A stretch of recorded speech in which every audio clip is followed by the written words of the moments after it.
नमस्कार, स्वागत है आपका इस एपिसोड में जहां हम हर हफ्ते की सबसे बड़ी और अहम खबरें लेकर आते हैं। ताज़ा सुर्खियों से लेकर गहराई से विश्लेषण तक हम आपको दिखाएंगे वो खबरें जो आपके लिए सबसे ज़्यादा मायने रखती है।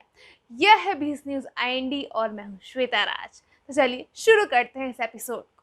पहली खबर है अमेजोन रिवर से। दुनिया की सबसे बड़ी नदी अमेजोन आज सदी के सबसे बड़े सूखे का सामना कर रही है।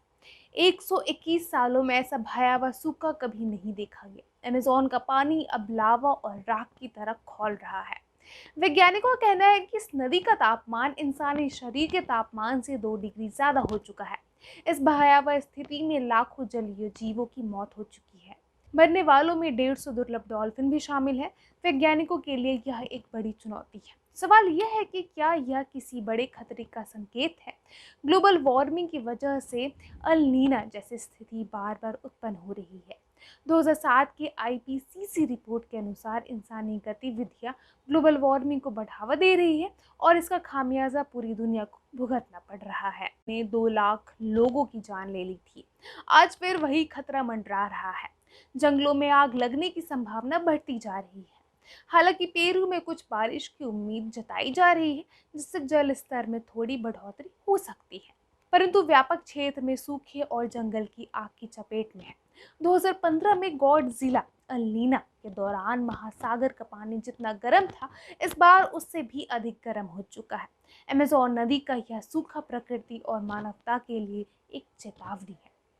क्या हम इससे सबक लेंगे या फिर आने वाले समय में और भी बड़े संकट का सामना करेंगे। अमेज़न को बचाना है तो कदम उठाना होगा। अगली खबर है, प्रसिद्ध पहलवान विनेश फोगाट ने कांग्रेस पार्टी का दामन थाम लिया है। अब हरियाणा विधानसभा चुनाव में जुलाना सीट से उम्मीदवार बनने जा रही है। कांग्रेस नेता राहुल गांधी से मुलाकात के बाद यह तय हो गया था कि विनेश या तो चरखी दादरी या जुलाना से चुनाव लड़ सकती है और अब यह स्पष्ट है कि वे जुलाना से मैदान में उतरेंगी। वही वही उनके साथी पहलवान बजरंग पूनिया, जो कांग्रेस में शामिल हुए थे, चुनाव नहीं लड़ रहे हैं।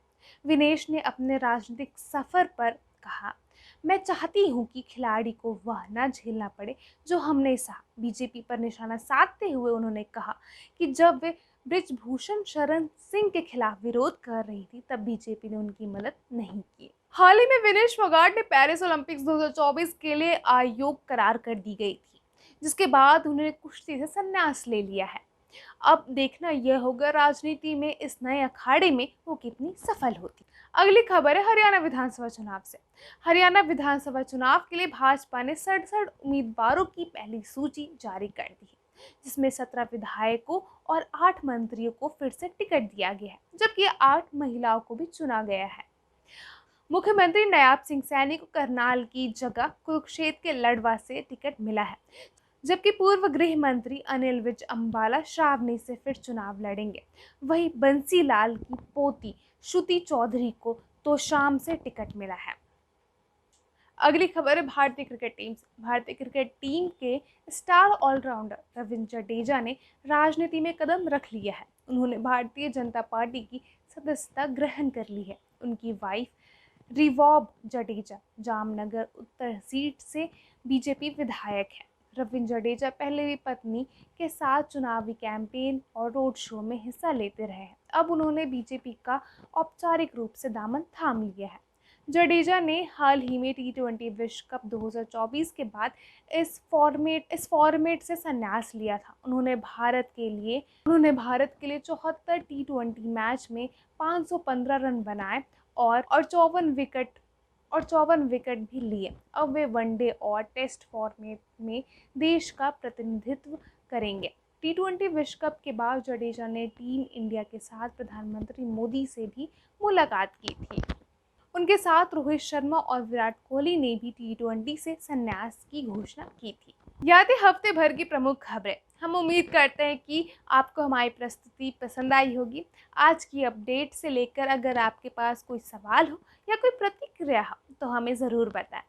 हमें आपकी राय का इंतज़ार रहेगा। तब तक के लिए धन्यवाद।